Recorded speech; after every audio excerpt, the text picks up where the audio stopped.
Salam alaikum, Azul Madzakin, bonjour à tous. Aujourd'hui, regardez, je suis en Allemagne invité par Jeep pour découvrir le nouveau Jeep Avenger qui vient d'être stylé en mi-vie. Le voici, le voilà.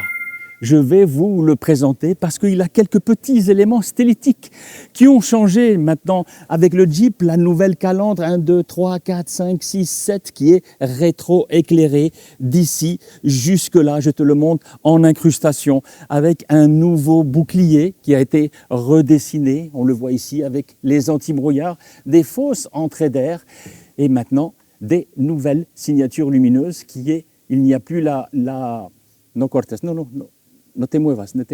Así. Il n'y a plus la double barre de luminosité. Il n'y en a qu'une seule. Ici, je te le montre en incrustation. Et ici, on est sur une version, regarde, viens avec moi. On est sur une version 85e anniversaire. C'est pour ça qu'il y a ces petites incrustations qu'il a ici et là. On va passer sur le côté pour voir s'il y a des changements. Il n'y a pas beaucoup de changements sur le côté. Des nouvelles jantes pour cette version 85e anniversaire avec le Jeep, tu le vois ici. Viens avec moi, regarde. Ven conmigo. Le cycle Willys.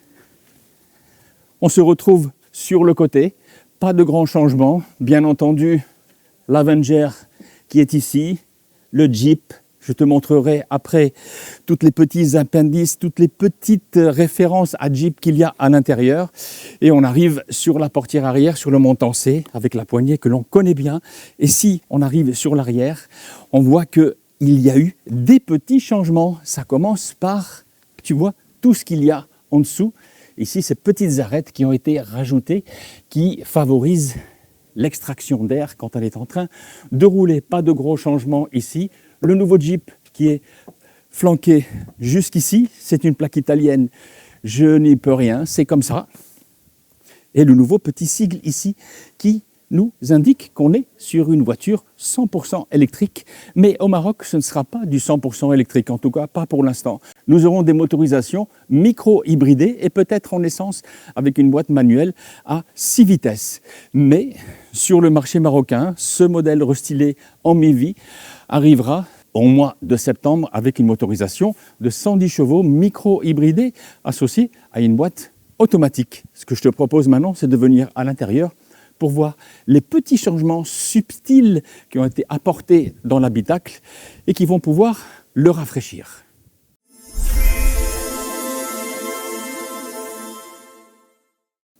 Ouvrons la portière de ce nouvel Avenger restylé 2026. Là, tu vois qu'il y a des petites modifications qui ont été apportées avec du remplissage ici rembourré, ici c'est rembourgé et là il y a des surpiqûres, ici rien n'a changé. Et bien rentrons à l'intérieur pour voir ce qu'il y a de nouveau. À première vue, il n'y a pas grand-chose, mais quand on porte attention, on voit que des éléments, regarde, ici ont été rajoutés. Ça, c'est un peu plus raffiné, c'est, tu vois, de la matière, c'est du cuir vegan rembourré.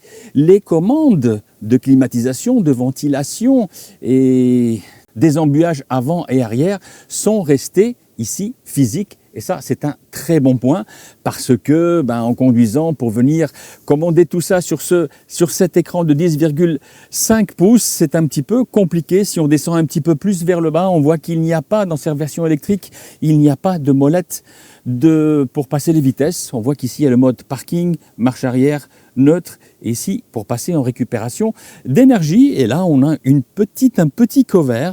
Regarde, si tu t'approches avec moi, regarde, c'est très très joli. Regarde, ça fait tissu anglais qui s'ouvre en accordéon dans un grand vide-poche à l'intérieur. Et là, on remarque qu'il y a, regarde avec moi, il y a un chargeur à induction et ici des rangements pour mettre encore beaucoup de choses. Ce qui a été rajouté, que ce soit sur la version électrique ou que ce soit sur la version mild hybride ou même essence pure, c'est le mode Select Terrain.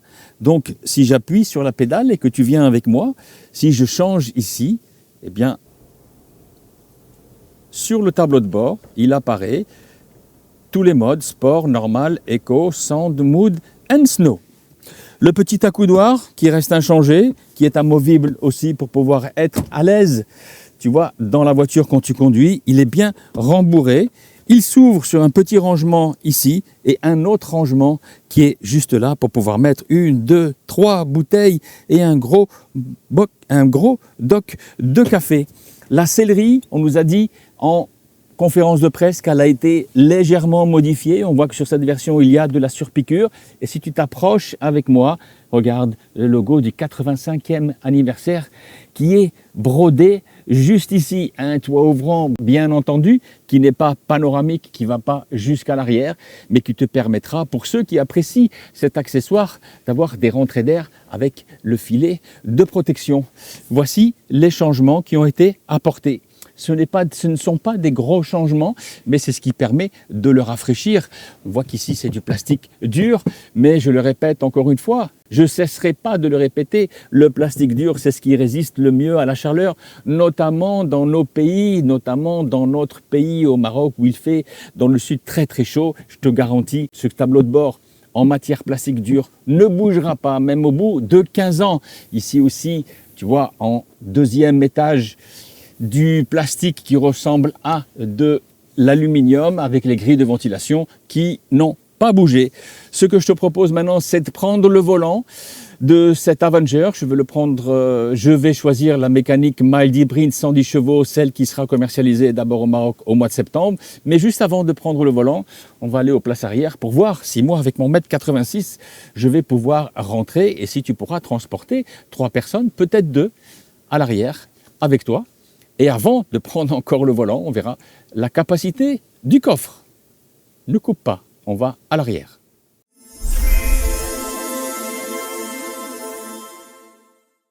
Ouvrons la portière et voyons voir aux places arrière comment seront accueillis les passagers.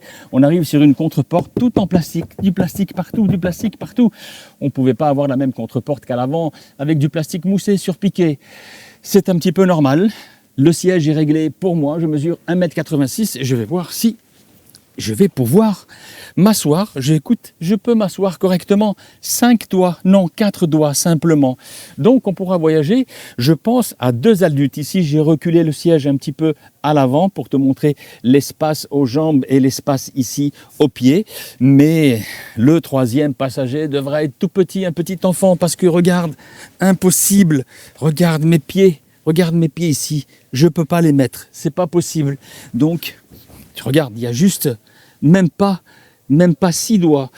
Ben, on ne pourra pas voyager à 3 adultes. Un petit enfant, en tout cas 2 adultes. On voit qu'ici qu'il y a une prise USB-C. Eh bien, comme ça, ton portable et ta tablette ne se déchargera pas et ton enfant aussi. Pas de grille de ventilation. Est-ce qu'il va y avoir... Non, il n'y a pas d'accoudoir central, tu sais que j'aime ça, mais dans le segment, ce n'est pas une référence, tous les points d'ancrage pour les ceintures de sécurité, et on voit que ici, sur les côtés, le maintien ne sera pas aussi bon qu'à l'avant. 3 appuis-têtes, et eh bien, tu le vois ici, le toit ouvrant, eh bien, il s'arrête ici, et donc à l'arrière, tu ne pourras pas en profiter. Bon, 4 personnes peuvent se mettre à l'arrière. Est-ce qu'il y a assez de place dans le coffre? C'est ce qu'on va aller voir tout de suite.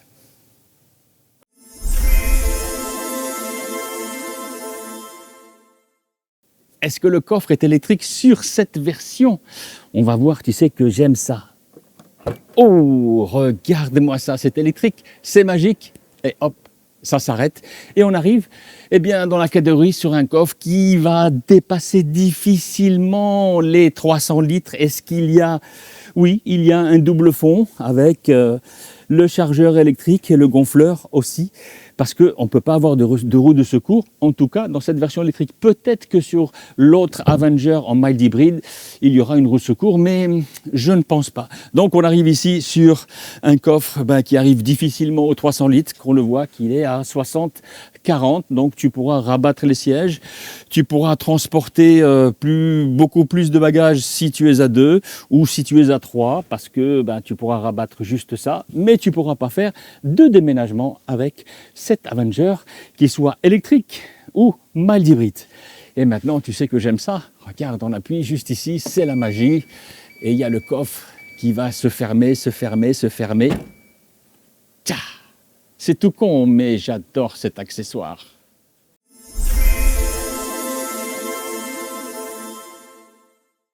Juan les amis, je suis au volant de ce Jeep Avenger 2026 fraîchement restylé.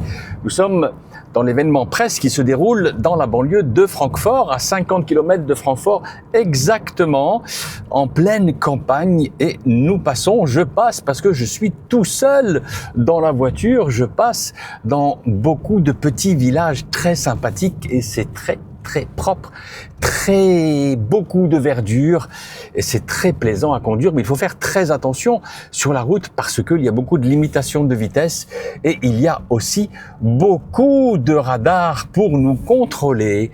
Eh bien, comme je te l'ai présenté tout à l'heure à l'extérieur, pas de grands changements, notamment sur la mécanique, à part la version électrique que je t'ai présentée en extérieur, mais qui n'arrivera pas sur le marché marocain, en tout cas pas tout de suite. C'est la chaîne de traction MHEV qui développe 110 chevaux en puissance combinée associée à une boîte de vitesse à 6 rapports et qui promet des consommations très contenues. Là, j'ai remis à 0 quand j'ai commencé ce petit trip sur un parcours qu'on nous a déjà installé sur le GPS. Donc j'ai déjà fait 43 km et je suis, alors beaucoup de montées, beaucoup de descentes avec des limitations à 100 km/h parce que nous sommes en pleine campagne. Je suis à 5,3 litres au 100 et avec la climatisation parce qu'il fait 28 degrés en Allemagne ces jours-ci. Ouais, il fait chaud, même ici. Nous sommes le 2 juillet, mais il fait chaud. Eh bien, cette petite motorisation, je dis bien cette petite parce que c'est 110 chevaux, mais pour le gabarit et le poids contenu que je te mets ici en incrustation, parce que je m'en rappelle plus. C'est pas que je m'en rappelle plus, c'est que la conférence de presse aura lieu dans 2 heures, mais j'ai pas encore toutes les informations. Donc cette consommation, je suis descendu à 5 litres 1. La consommation est contenue et je dois vous avouer que c'est très agréable à conduire. Ok, voilà, elle me dit exactement, merci. Ok, quand c'est possible, elle me dit de tourner au rond-point. Donc la consommation est contenue et je dois avouer que c'est très appréciable par les temps qui courent et par le cours. Alors, ok. C'est ici que je dois tourner. Donc, je fais attention. Je suis pas très habitué à la conduite ici en Allemagne. Il faut être très prudent. Exactement.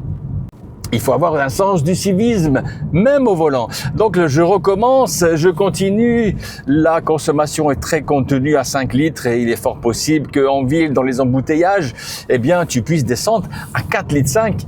Et ça, je répète, c'est très appréciable par les temps qui courent et au prix des litres de carburant qu'on nous vend. Avec toutes les taxes que nous prennent les gouvernements. On est bien assis, les sièges dans cette version, je ne sais pas laquelle c'est, avec un coffre électrique et les sièges ne sont pas réglables électriquement. J'ai trouvé facilement ma position de conduite. Je dois avouer que sur les positions latérales, bon, c'est pas autant que sur un Jeep Compass.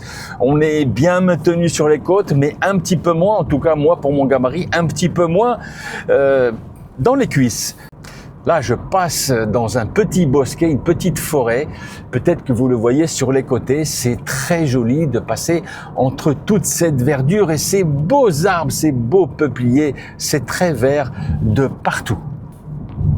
Toutes les commandes déportées pour la climatisation et le volume sont très accessibles avec ce beau rangement qu'il y a aussi là sous le tableau de bord, sous les grilles de ventilation pour pouvoir ranger beaucoup de choses, notamment une bouteille d'eau et plusieurs portables si tu en as plusieurs. La boîte de vitesse ici à pression par touche est très accessible et l'écran central de 10 pouces est aussi très ergonomique et très accessible. Toutes les informations sur les clusters aussi digitales en face de toi si tu l'as conduit.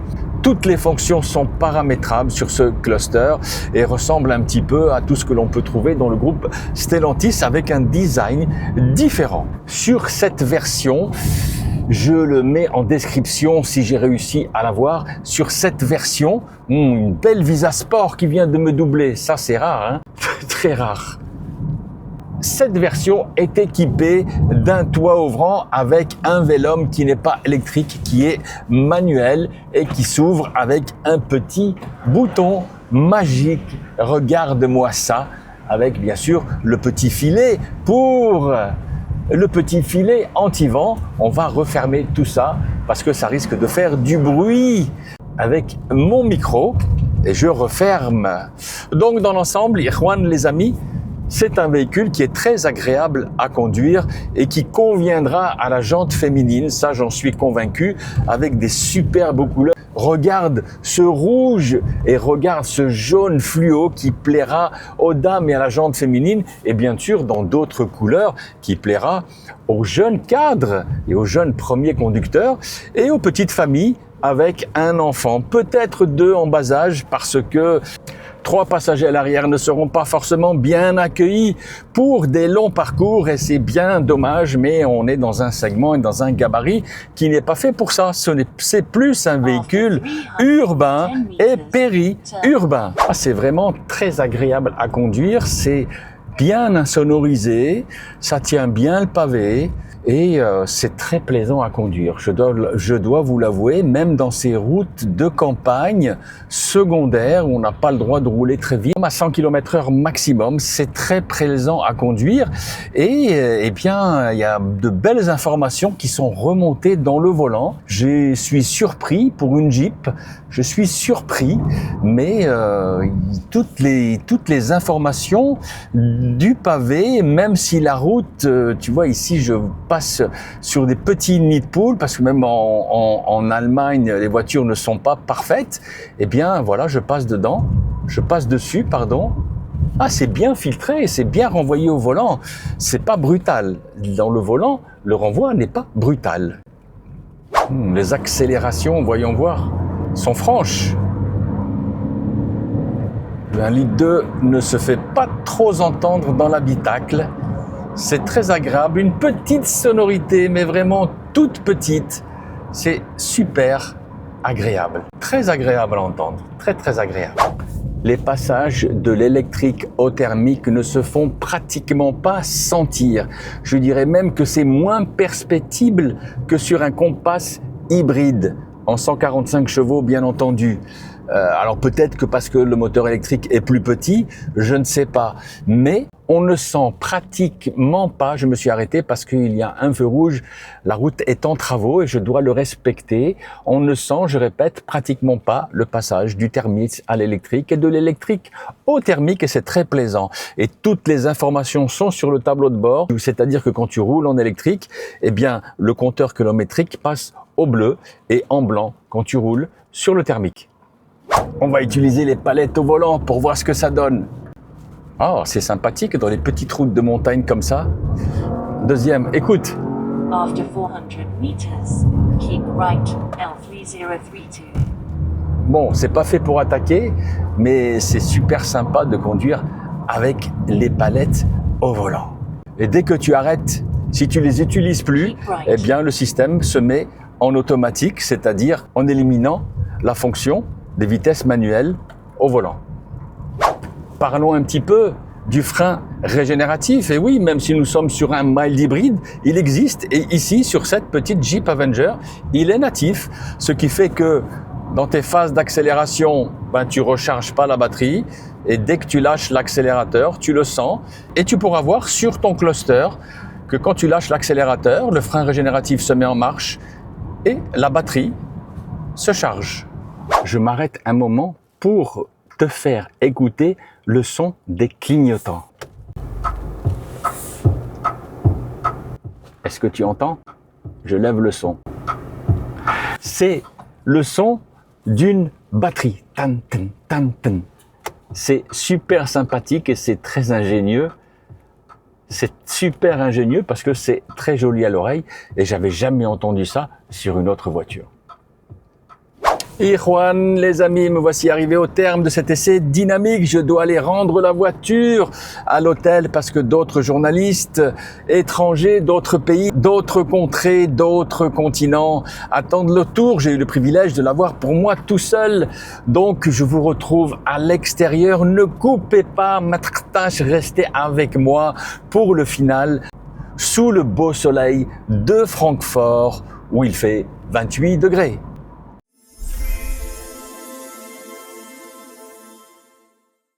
Avant de restituer ce petit Avenger bien sympathique avec sa motorisation mild hybride 110 chevaux, je te le montre la nuit. Regarde son éclairage avant qui a été aussi complètement redessiné et regarde son éclairage à l'arrière. C'est très joli et très sympathique.